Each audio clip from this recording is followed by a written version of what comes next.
I'm not saying AI is demonic. Yes, you are. No, you are. No, I've read your work. Yes, Okay, you I are am. saying that. Yes.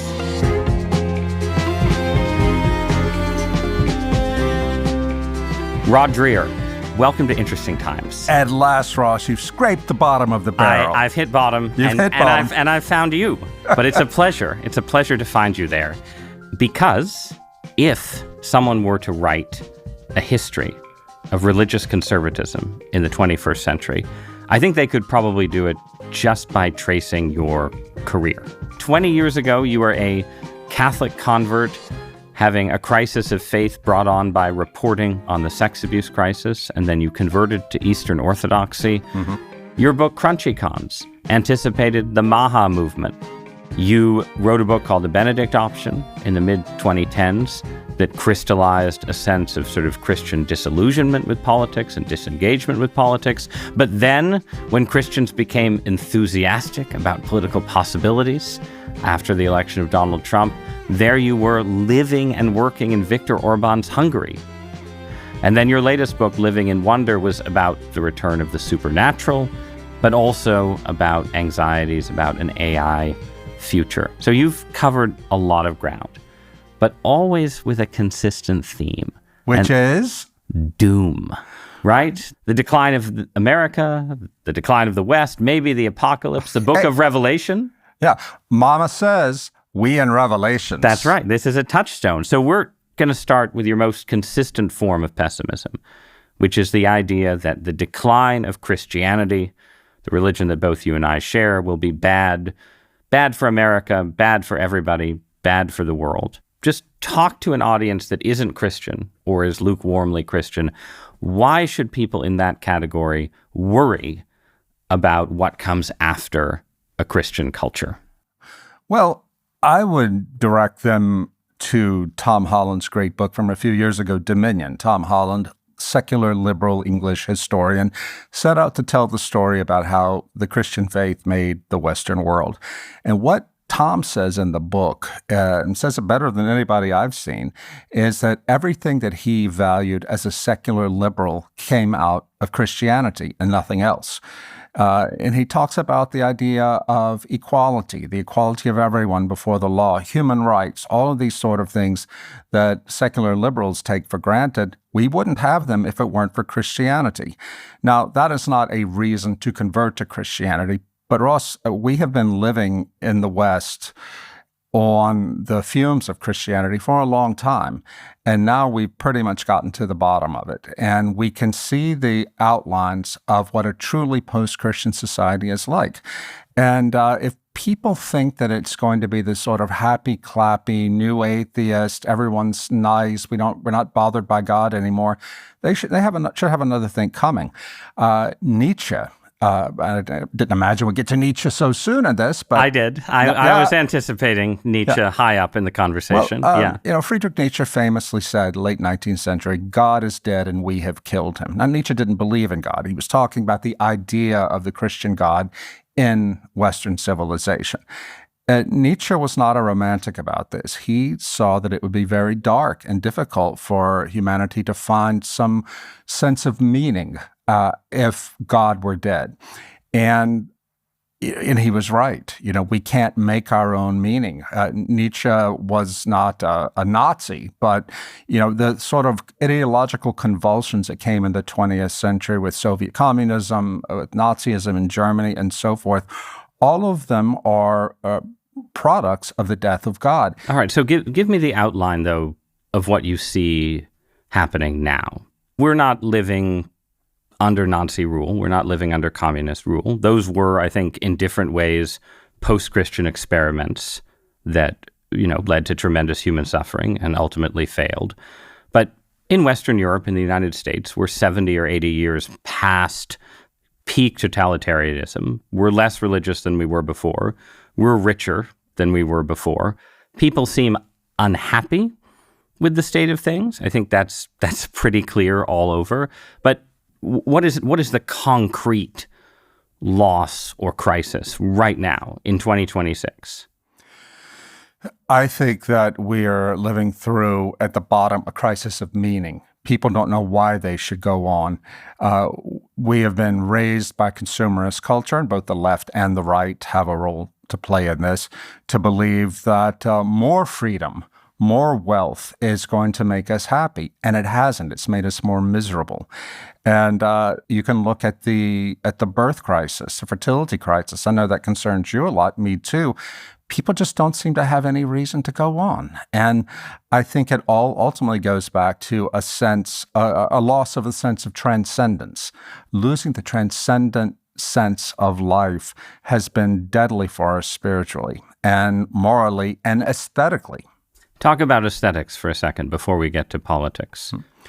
Well, there was one of the most popular architects of the 20th century, Christopher Alexander. He wrote a book called A Pattern Language, talking about how his study of what architecture thrives, what aspects of it make people feel good and feel connected to the whole.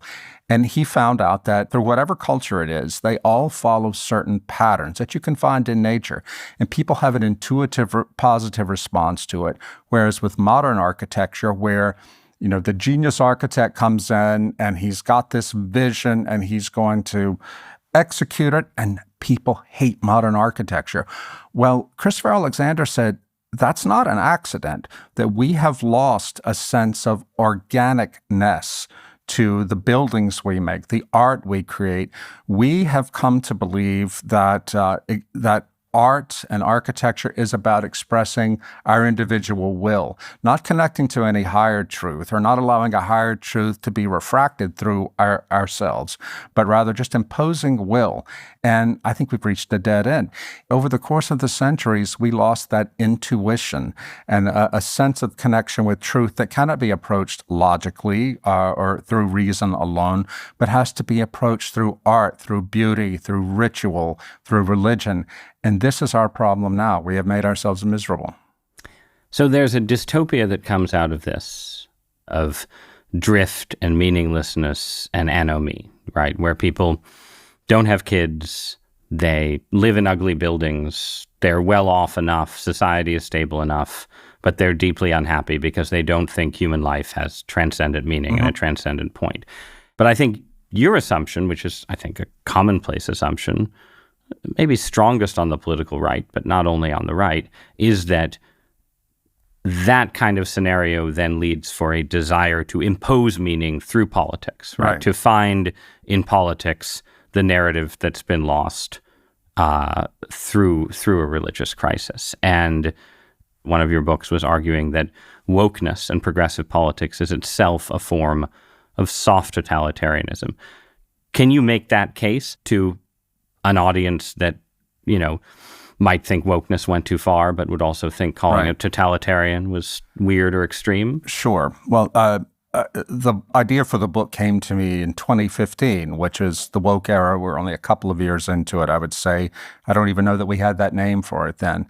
But I found out from a doctor in the Midwest, a cardiologist, who said, look, my mother escaped from communism. She had spent several years in a Czech prison for being a Vatican spy, which is to say she refused the government's order to stop going to Mass. She got out, came to America, and she said, son, the things I'm seeing happen in America today, 2015, remind me a lot of what it was like when communism came to my home country. And that struck me as kind of crazy. But the more I started meeting in my travels to conferences, things like that, with people who had come to America from the Soviet bloc, I would say, hey, that with the speech codes, cancel culture and all that, does that remind you of what you left behind? Every one of them said yes. And if you talk to them long enough, they would tell you how angry they were that Americans just didn't see it. And so I started investigating this. What are the similarities between old school totalitarianism and what are the differences? Basically, our idea of totalitarianism in America today is conditioned by the Soviet experience, right? And from George Orwell's 1984. Well, we don't have that. But guess what? What don't we have? We don't have a police state. Right. And we don't have bread lines. We don't have the secret police. We think that's not totalitarianism.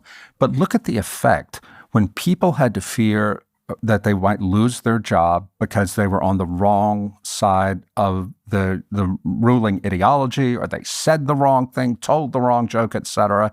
That's what totalitarianism is. And the more deeply I dug into it, I saw that what wokeness is a sort of pseudo-religion. It's a way of imposing moral order and on people and punishing the heretics.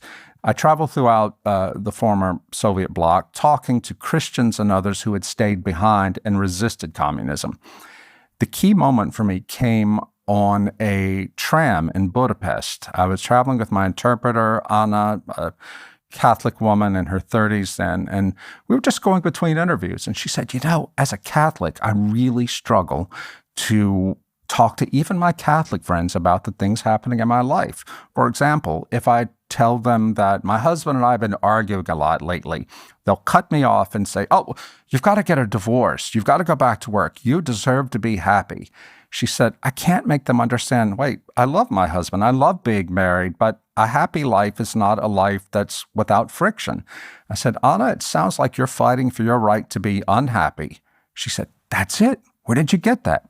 Chapter 17 of Huxley's Brave New World. And then it clicked for me.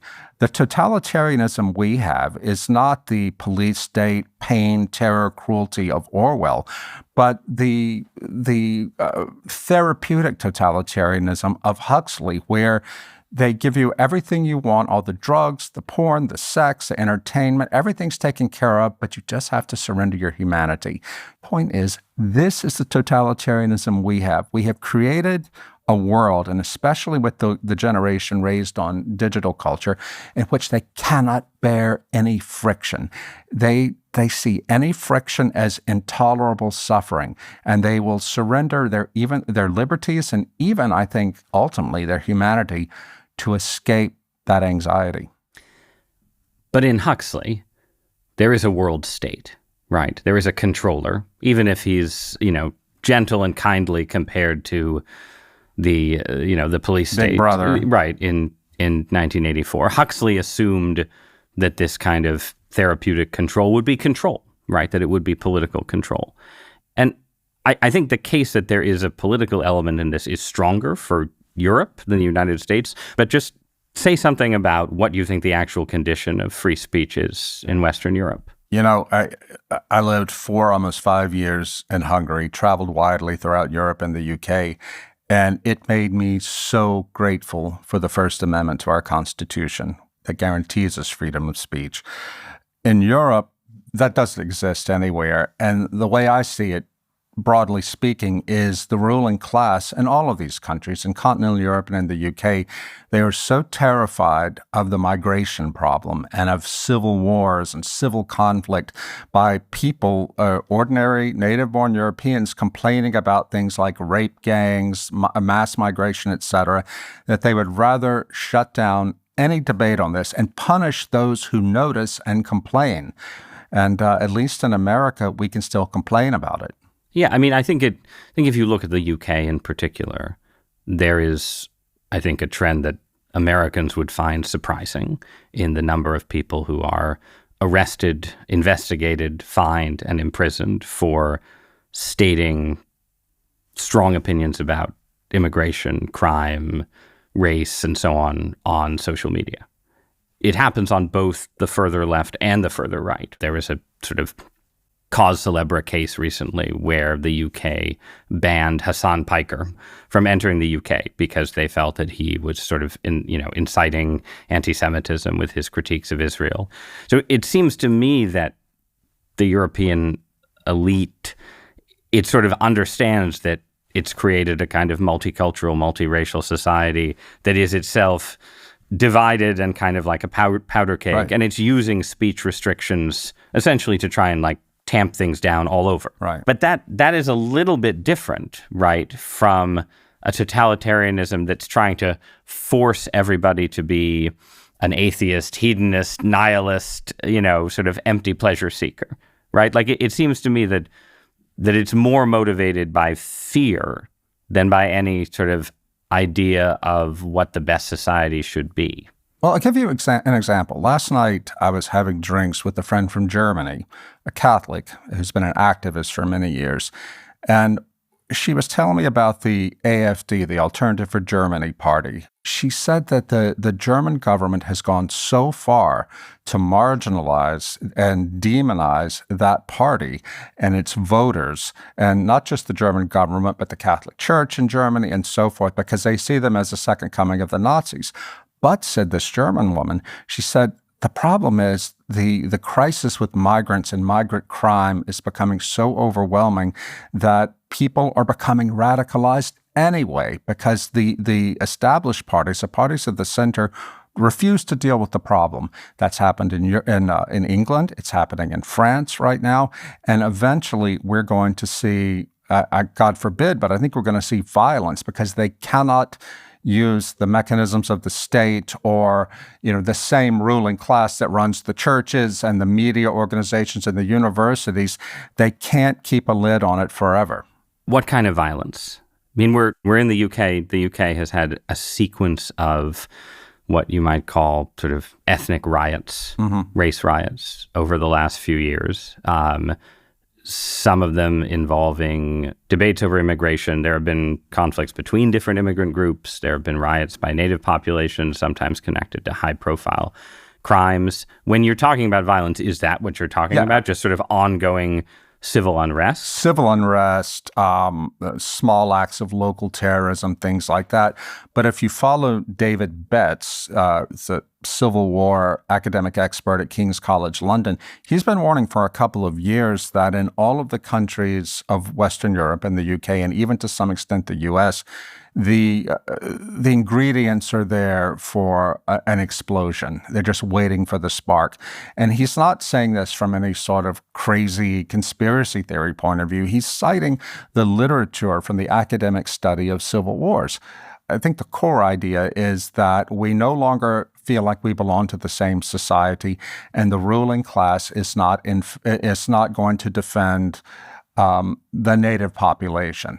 But that's what frightens me, that when people feel that they are living in a lawless situation or a situation of injustice, whatever color or religion they are, and that there is no hope for this to be resolved through law, then we run the risk of civil unrest. Now, a lot of people try to tell me, oh, you just want this to happen. No, I don't. I don't want this to happen. But it will happen if those in charge don't take it seriously and act meaningfully to head it off at the pass. Why does immigration loom so large in this story? I mean, we started talking about de-Christianization and a crisis of meaning. Immigrants to both the U.S. and Western Europe tend to be more religious than native populations right now. We were talking about purposelessness and drift a minute ago. I would say that in many cases, immigrants to the U.S. and Western Europe come with more purpose and drive and less drift, again, than native populations. So why is immigration part of the crisis of de-Christianization to you, rather than either a neutral phenomenon or maybe a potential solution?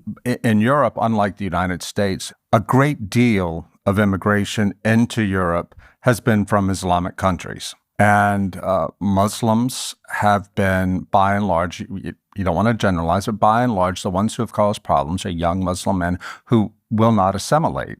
Now, it is also true that European countries are much more difficult than the U.S. to assimilate into. I mean, having lived in Europe, I was treated with nothing but kindness, but I'll never be European. That said, the problem with Islam in Europe is Muslims, by and large, know what they believe, and they set themselves in an antagonistic place to the secularism of Europe. In fact, I've talked to Muslims who said we would respect you more if you were Christian, if you were really Christian. And I think that what the religiosity of practicing Muslims has come to mean in Europe is it makes a lot of the secularists worried because they don't have the same commitment that the Muslims do. If we don't recover Christianity in the West in some meaningful way, not just a nominal way, then Islam will be the heir because people, You can't fight something with nothing. Now, this is the message that Michel Houellebecq famously articulated in his book Submission. It was wrongly perceived as an anti-Muslim book. It's not. The enemy in that book is the Malays, the sort of layabout French secularists. Right. This is a dystopian novel in which Islam takes over France. Right. It's a peaceful future takeover. Right. It's a peaceful takeover to future French election where an Islamic party wins. And I agree with you. I think you come into the novel imagining that the point is going to be that the Muslim society is terrible. But in fact, the dystopia in the novel is the secular society where nobody cares about anything anymore. And Islam is welcomed ultimately as a source of meaning. As a kind of solution. As a kind of solution. But would you as a Christian prefer an Islamic Europe to a secular Europe? You know, I'm an Eastern Orthodox convert of 20 years. Eastern Orthodoxy and Islam have... Well, no. They've had their problems. Have their differences. If you speak to Arab Christians or Christians who have lived under the Islamic yoke in centuries past, you can't possibly say that you would prefer Islam, living under actual Islam, to even the corruption and the malaise of the secular West today. But I hope we don't... But why? But don't Muslims obey the first commandment? Like, don't Muslims honor God? Isn't that, from a religious perspective, like, isn't that very, very important? And wouldn't...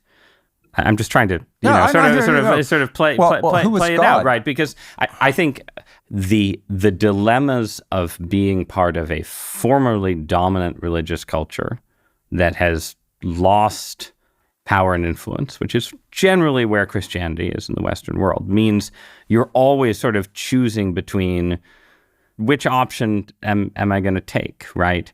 And it seems like, especially in European politics, you have Christians who are simultaneously saying, we hate the secular malaise and, we hate sort of anti-Christian influence in the culture and all of these things, but we're also terrified of an Islamic takeover. But does that mean that you end up propping up the secular order? Like, what do you actually do? Yeah, well, to paraphrase T.S. Eliot, if you will not pay your respects to the God of the Bible, then you had better be prepared to pay your respects to Allah. And what I mean by that is that Europe is going to become re-enchanted. I mean that in a sociological way, one way or the other, because this malaise cannot last.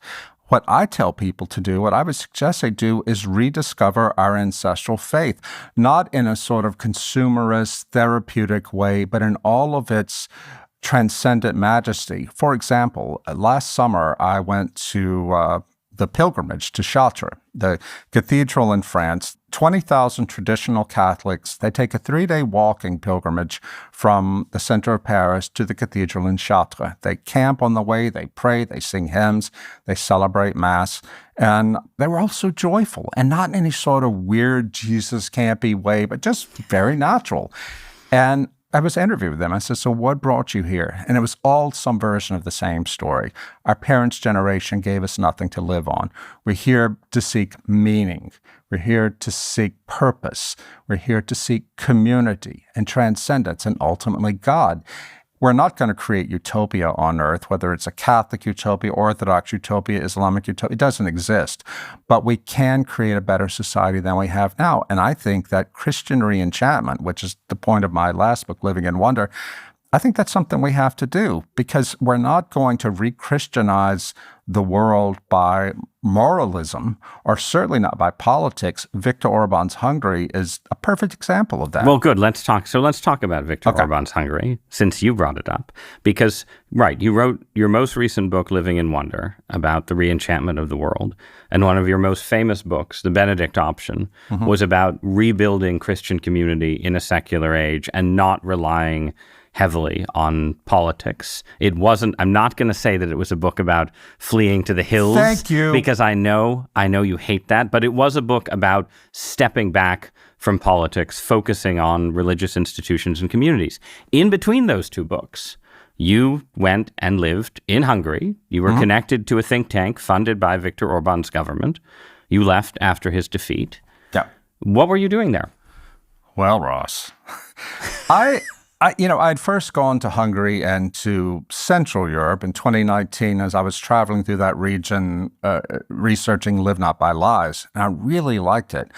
And the only thing I knew about Viktor Orban was what I had read in the American media, that he was a far-right thug. He rose through Hungarian politics, running on anti-immigration campaigns. His party compared to an open dictatorship. He's espoused Christian nationalism and he's opposed to LGBTQ plus rights. It is screwed up that any American president would want anything to do with that autocratic thug. I got to Hungary. I'm like, wait a minute, this doesn't seem quite right. What's going on here? I was invited back by the Danube Institute, the think tank to which you referred earlier, on a fellowship, like a 4-month fellowship in 2021. And so I get to Hungary. And I was there like the first few weeks, and I thought, what are people talking about? This seems like such a normal place. It feels like, I don't know, Minneapolis in 1995. It was beautiful, but it was safe. The streets were clean. There was street life. And it was such a pleasure to me to welcome Americans and Brits to Budapest for the first time and to watch the scales fall from their eyes. Whether or not they agreed with the Orban program or not, they saw that they had been lied to. This man is not a far-right thug. He's incredibly intelligent and articulate. But the thing that interested me as a conservative about him was to see if his experiment would work. He famously or infamously... So what is the experiment? What is the Orban program? Right. He was elected in 2010 and had this 16-year run. In 2014, he infamously said that he was after creating an illiberal democracy, which... A line that was then quoted on many occasions, yes. But for understandable reasons. Right. But he later clarified, he said, I mean a Christian democracy, which is to say, I reject liberalism as what it has come to mean in Europe, which is militant secularism, sexual permissiveness, et cetera, et cetera.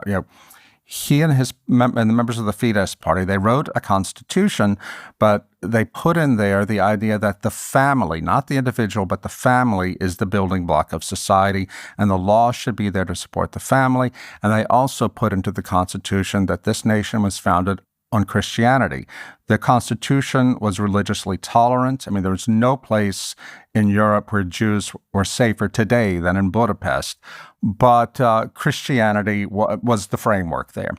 And they governed according to that. It was not religiously coercive at all, but the Orban government put a lot of money into subsidizing the creation of bigger families to turn the fertility crisis around. Well, it didn't work. And it didn't work because it turns out the reason people aren't having children only, I think, tangentially has to do with not having enough money. I think it has more to do with religion and loss of religion. And the Orban program did not lead to a religious revival. Exactly. Right. Hungary is mostly Catholic and Calvinist, but the churches there are moribund. I'm sorry to say it, but in the 16 years Orban was in power, I mean, they were pro-Christian to the extent that many of us American religious and political conservatives could only dream of, and they couldn't turn it around.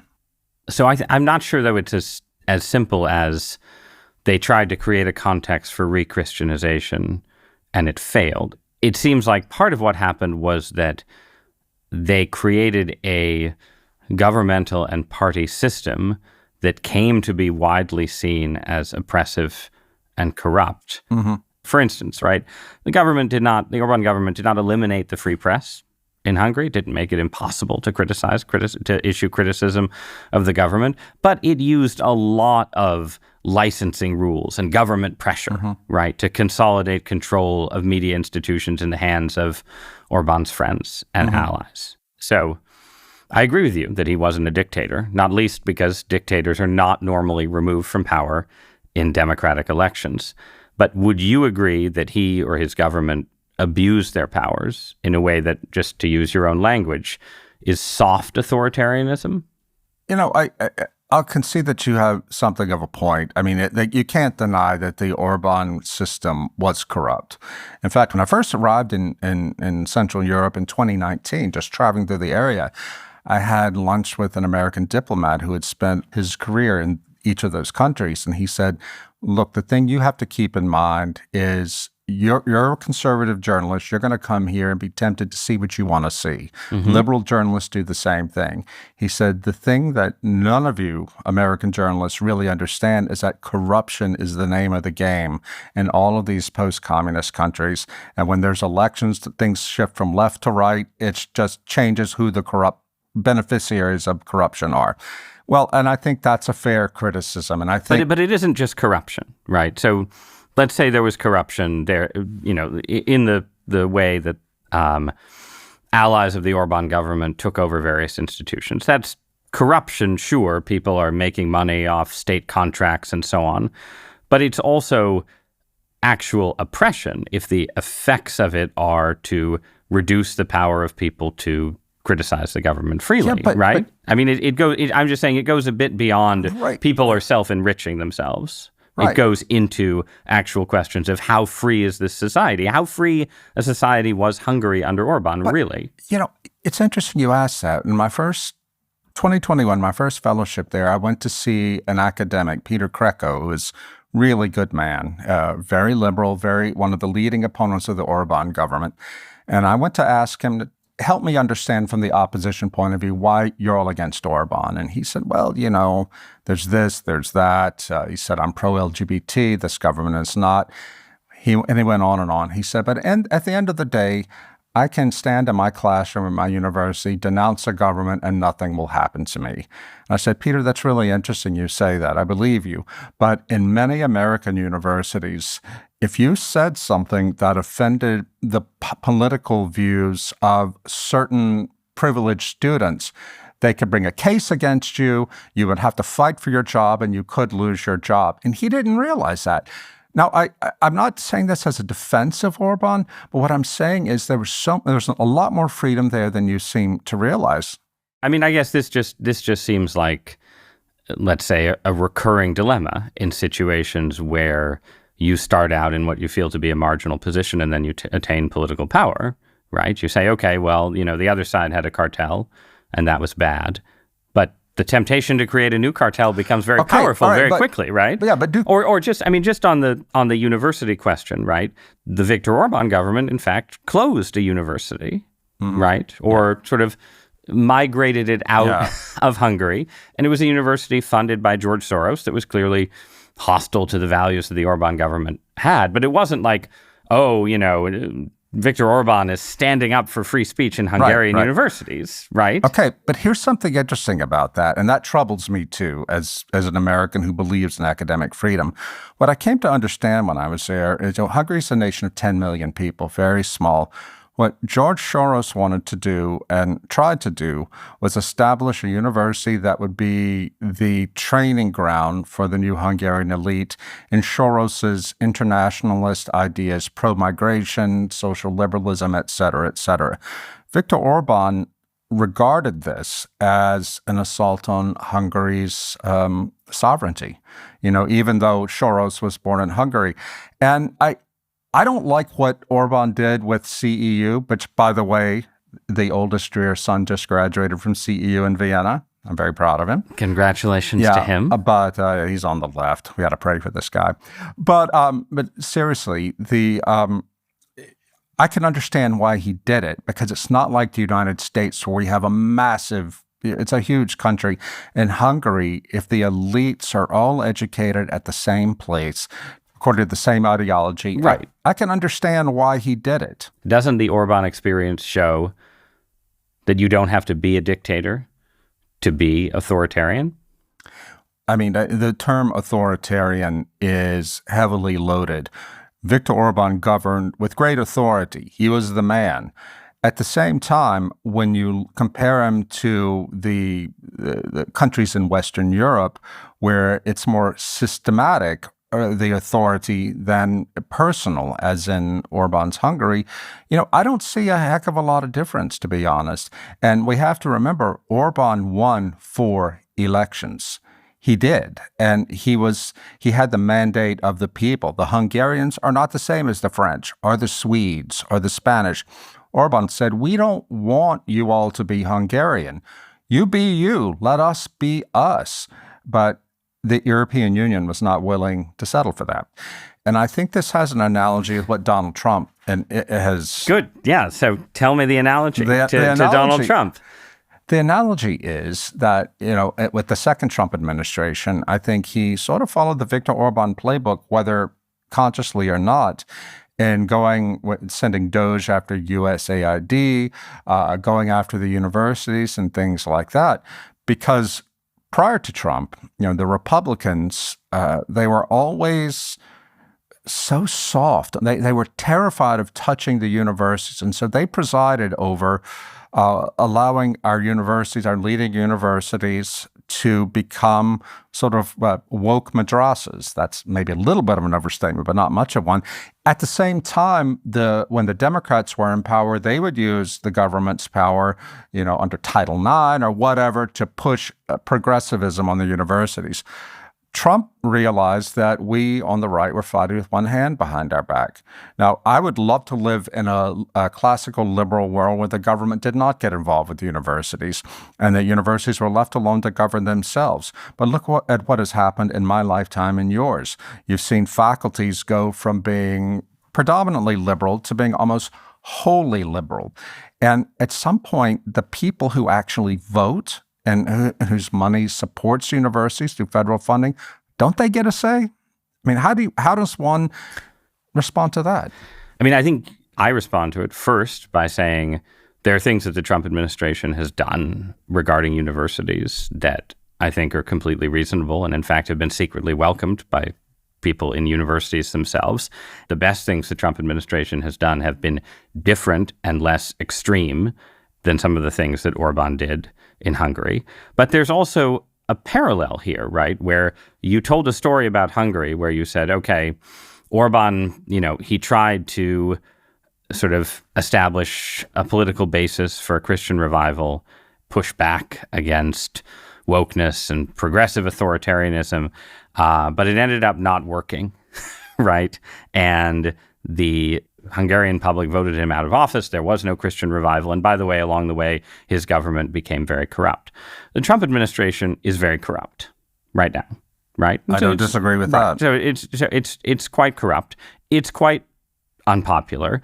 I had Vice President Vance on this program and asked him to sort of describe what is most Christian about the Trump administration, and people can go watch that episode and make their own assessment of his answer. But I don't think the Trump administration is profoundly Christian in its public engagement, except that it does things like put out social media posts celebrating, the Feast of the Immaculate Conception or something like that, right? So isn't the Trump administration just sort of in an American way repeating things that ultimately came to grief in Hungary? There's that has occurred to me. The reason Orban lost was primarily because the economy was stagnant for the last 4 years after COVID. And so when people weren't making money, people were a lot richer under Orban, the ordinary Hungarian, than they were under the socialist predecessor. But when that gravy train stopped, suddenly people started looking around like, wait, why am I struggling to pay my bills when the Nepo babies of oligarchs are driving around in Maseratis? And that came back to bite them. And I think it's going to happen in America too. I've been back in the U.S. for almost a month now. Ross, it has blown my mind how expensive the cost of living is. I moved to Birmingham, Alabama, which is deep Trumplandia, right? All people talk about is how expensive life is. I was talking with an American friend last night here at the conference who also lives in a very conservative part of the country that went heavily for Trump. He said they're starting to see now signs pop up on people's lawns saying, this was not my idea of America first. What about deeper problems on the right, beyond corruption and the cost of living? What are you worried about that might come after Trump that is maybe a mirror of soft totalitarianism on the left? Yeah, I'm worried about Weimar America. That's the title of the next book I'm working on. And the first thing people say when they hear that is, oh, is this a Trumpist Hitler book? No, Trump barely figures in this book. When we hear Weimar, we think of the film Cabaret and corruption, and we think that it all ended up in Nazism. But that is a superficial understanding of it. We have created in America today, perhaps throughout the West, the psychosocial conditions of Weimar without having suffered the traumas that Germany did, losing the First World War, hyperinflation, and then the Great Depression. Well, what I mean by that, and this also goes back to Hannah Arendt and her famous 1951 book, The Origins of Totalitarianism. She tried to explain how it was that right-wing totalitarianism in Germany and left-wing version in Russia rose. And she said, these are the factors. Social atomization is by far, said Arendt, the most important factor. We have done this with our young. And not only that, but the loss of trust in institutions, a feeling of wanting to tear it all down. There's nothing for me there. It's all here. And it made me think, it made me fear that we are one economic crash away from something very ugly. It may not be Hitler 2.0. It may not be Stalin 2.0. It might be something all-American, but it's not going to be what we're used to. And people of my generation and yours really don't understand what's happening. One of the things that shocked me about my historical research is that as late as 1928, the Nazi Party was still a fringe movement in Germany. It got only 2.6% in that year's elections. The next year, 29, comes the Great Depression, which hit Germany much harder than America. In 1930, the Nazis went from 2.6% to 18%. 2 years after that, they even doubled. Which was the demographic group that ran towards the Nazis? Educated middle-class men in their 20s, because these were men who had been raised in the chaos of Weimar Germany. They were too young to have fought in the war. They were raised in the chaos. They saw their parents lose everything in hyperinflation. They saw how fragile their own futures were, and they saw no future for themselves. And after the Great Depression hit, that's when they gave up any belief in liberal democracy and the centrist powers. Many of them went to the communists, but there were far more right-wingers in Germany at that time than there were left-wingers. And I think this could be the risks that we're running today. I don't conclude this book by saying, therefore, we're going to have an American Nazism, but we're going to have something. I mean, your description is conditional, right, on the Great Depression or some kind of similar crisis, right? And we're talking about pessimism, right, as a mood. The Orban government sort of re-Christianization ideas ended in corruption and defeat. Mm-hmm. You don't seem entirely enthusiastic about the arc of the second Trump administration. But then you sort of leap to, well, if this doesn't work, totalitarianism right around the corner. But couldn't it just not keep working for a long time? Like, I look at someone like Fuentes, and he seems like a creature of a particular kind of internet hothouse, right? Mm-hmm. And has a certain kind of power there. But it just seems to me like you'd really have to have a profound social transformation for him to escape from that hothouse and become a kind of Hitlerian figure. Right. Well, I think Fuentes is too ridiculous to become a real Hitlerian figure, but he's a symptom, right? And your comment makes me think of a conversation I recently had with a friend down south. He's a religious conservative in his 50s. His son, his early 20s, raised in a prosperous household, had all the advantages of being upper middle class, religiously and politically conservative. And he's gone off the far right deep end into anti-Semitism. And his dad is like, and so many of my friends are like this with their kids, like, what happened to you? Well, it's all from online doom scrolling. That's it. He has come to believe, these young people have come to believe that they have no agency, that the sense of anxiety they feel about their lives, about whether or not they'll have a job, have a partner, have a family, it's all somebody else's fault, which is a lie. Now, there are structural problems. We need to take care of that. But it's almost like a drug they take, the sense of powerlessness. It's a sense of feeling powerful through victimization, which is exactly what we saw on the left, right? And what makes me worry, Ross, is Dario, what's the guy from Anthropic? Amadei had prophesied that within 5 years, half the white-collar jobs will be taken by AI. Well, that seems pretty dire, but I think it's a prophecy. It's a prophecy. They don't always come true. They don't. Please, let's not. But if that happens, there'll be nothing that will radicalize the middle class, both to the left and to the right, than something like that. And I don't know what Christianity has to say in those cases, not because Christianity in theory has nothing to say, but I think about what Dietrich Bonhoeffer's criticism of the German churches were during the rise of the Nazis. He said they were all about comfort, what Bonhoeffer called cheap grace. And I think that accurately describes a lot of American religion today, Catholic, Protestant, and even Orthodox. Well, but it seems like you also have forms of religion, especially online mediated religion, that are reaching for intensity, right? Are reaching for strong commitment. But how do you separate that reach, which I think you're in favor of, from the doom scroll reach to the apocalyptic? Because strong religion and an apocalyptic sensibility often go together, right?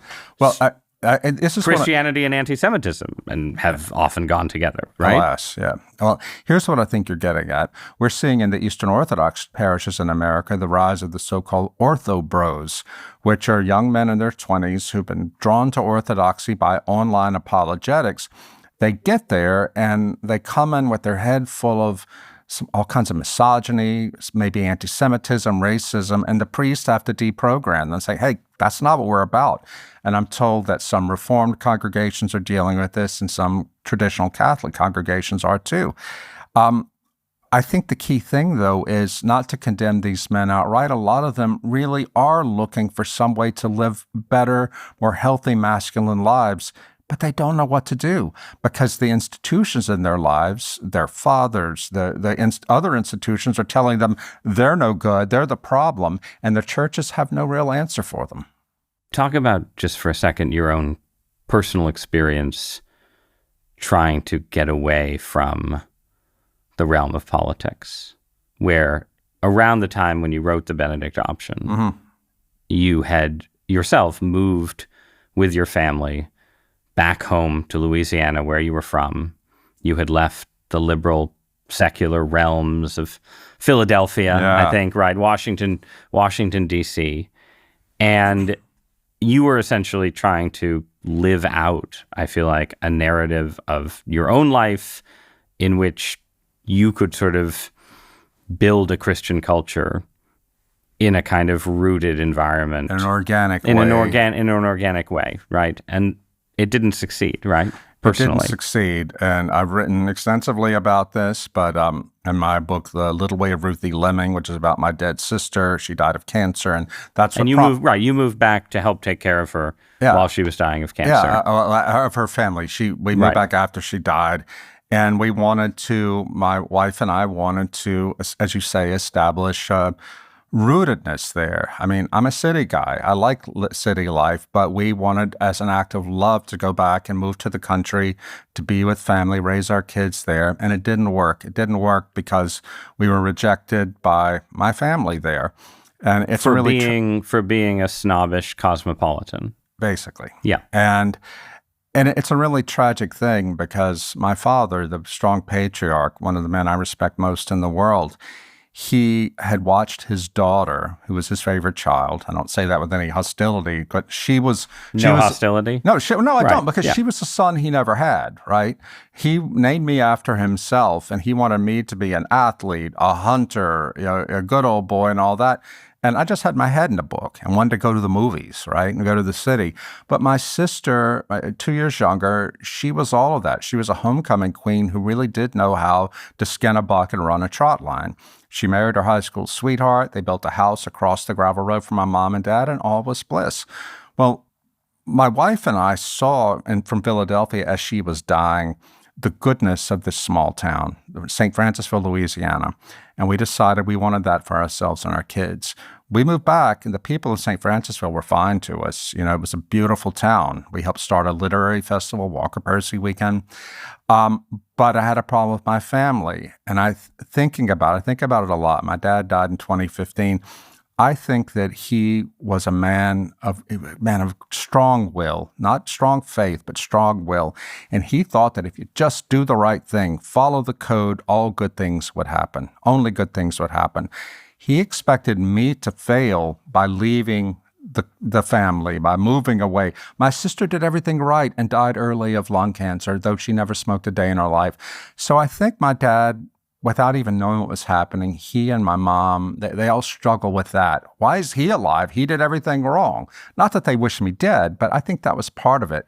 And it led to me getting chronically ill for 4 years from chronic mononucleosis, stress-induced, and it led to the collapse of my marriage.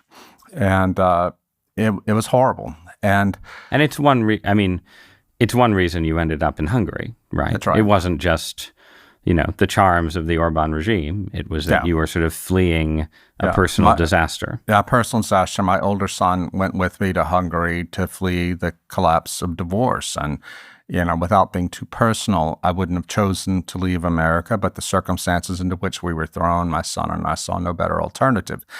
Do you think that you are like your father insofar as when you write and think about politics and religion, you are looking for a system or a theory that if you followed it would just sort of lead automatically to the revival of Christianity? I think that's probably accurate of me 15, 20 years ago, but the crash and burn of my family, of moving back, right,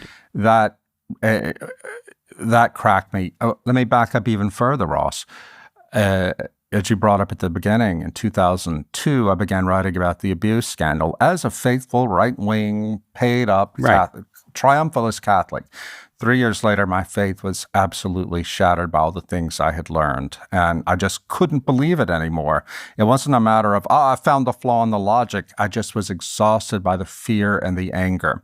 And we ended up becoming Eastern Orthodox, not because we thought Orthodoxy was free of problems. No religion is. But when I became an Orthodox, I was a very different sort of Christian. I'd been so intellectually arrogant as a Catholic. And that's not on the Catholic Church. That's on me. I was 100% in favor of the Iraq War. I was in New York as a journalist on 9/11, saw the South Tower fall with my own eyes, believed every word that came out of George W. Bush's mouth. And I only realized years later what a fool I had been because I wanted someone to suffer. And I bring all this up, I don't want to drag it out, but just to say that the idols I had made for myself, the Republican Party, the conservative movement, the Catholic Church, my family, and my father most of all failed. And so what am I left with now? So as a student of your work, right, I feel like one answer is that you came into professional life with a certain pessimism, but maybe you're left with a deeper pessimism where it's like one thing after another fails and what is left is Weimar America and the abyss of totalitarianism. But the other alternative is that the Rod Dreher story is, it's a kind of Augustinian story, right? About a man sort of trying to find a home in the city of man and not finding a home and sort of ending up as a kind of pilgrim. Wayfarer. A wayfarer. As Walker Percy would say. Right. Because that's sort of, to me, that's where, again, you've written in public about all of your personal stories and struggles. I think this is one reason why there's a world of liberals and progressives and non-Christians who don't like you at all. There's an actual Reddit. But then there's a world that's sort of like you've been profiled in the Atlantic and the New Yorker, right? Like there's a world of fascination. But I think that the sense of sort of, the man who is loved by God and therefore is always seeing systems collapse around him, that seems to be part of it. Yeah, at the risk of sounding overly pious, the one thing I've been thrown back on is Jesus Christ and my faith in Jesus Christ, a man of sorrows and suffering. The most important lesson I learned from interviewing all of the Christians who stayed behind in the Soviet sphere and resisted, none of them believed they would live to see the end of communism. They suffered because it was the right thing to do and because they were suffering for the truth. And all of them testified to me, and this is in Live Not by Lies, that if we in the West, if you in the West, they said, don't recover the ability to suffer well, then you're not going to make it.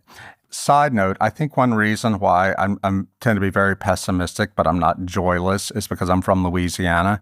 You know, the hurricane's coming, oh God, batten down the hatches, then get out the gumbo pot, ice down the beer, let's have a party. That's actually how I live. And I think that's one thing that liberals, while they're fascinated with me, is they expect me to be grim. And I'm just not. I'm more Chestertonian. Okay.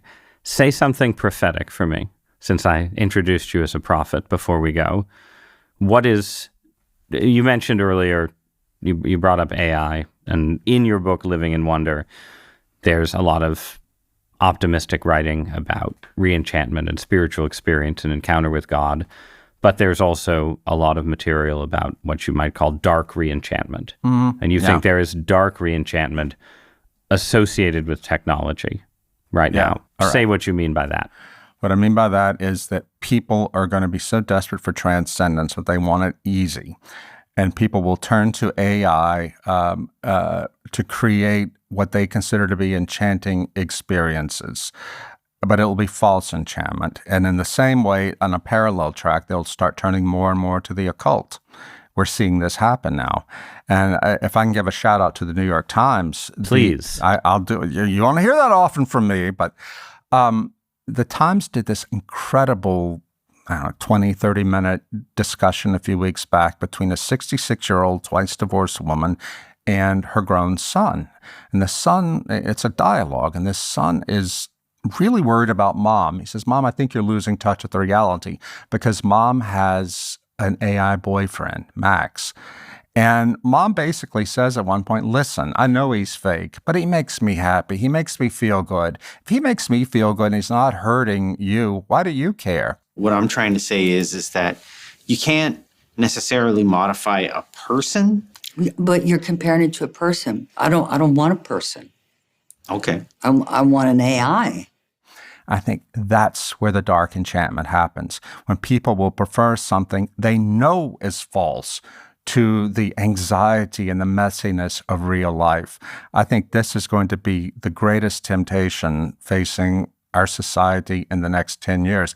But you think this, by the way, though, there's a lot of people who think this, but you think this in a religious frame where you think there is a demonic element in this, right? I think it's demonic. I'm not saying AI is demonic. Yes, you are. No, you are. No, I've read your work. Yes, okay, you are saying that. Yes. Okay, but no, you can take ownership. Look, but here's the thing. It's so weird I don't want people to misunderstand. I mean, I check facts on Grok. I don't think I'm consorting with demons, but I do believe that That's how they get you. Yeah, well. It starts with the fact checking. Yeah, it's like, I use a Ouija board to check facts. I mean, we've checked facts with the Ouija board on this show as a rule, but no, go on, sorry. No, but I believe that there is a world of the demonic. I'm well acquainted with exorcists and spiritual warfare, and if you know any exorcists and have spent time with them, you know how real this stuff is.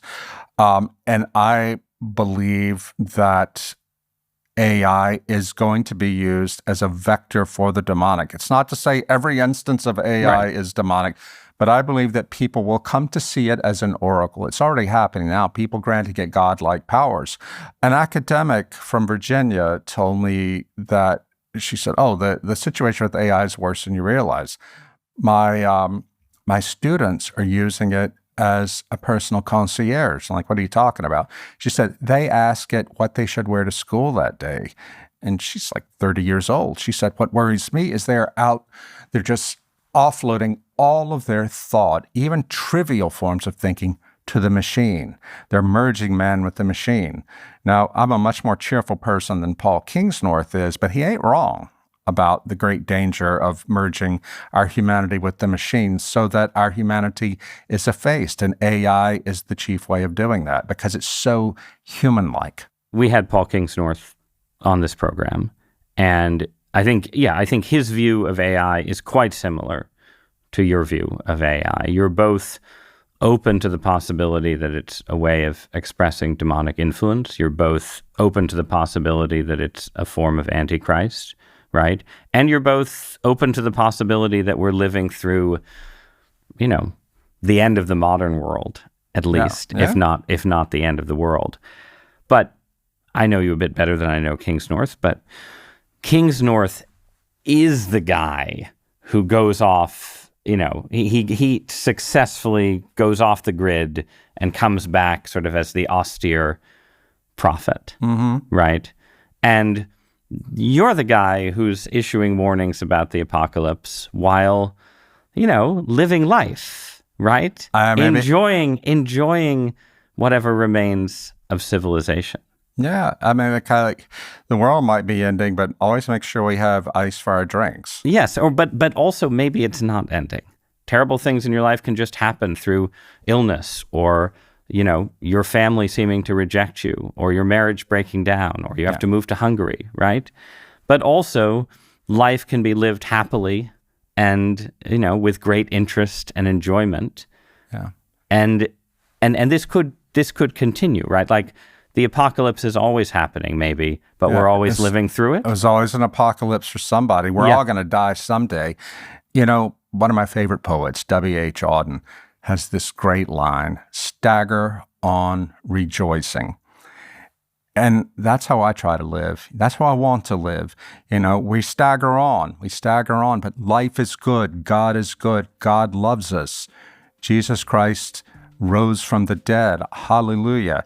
And if that makes me sound like a pious old country preacher, well, I do come from the South and I do love Flannery O'Connor, but I really believe this.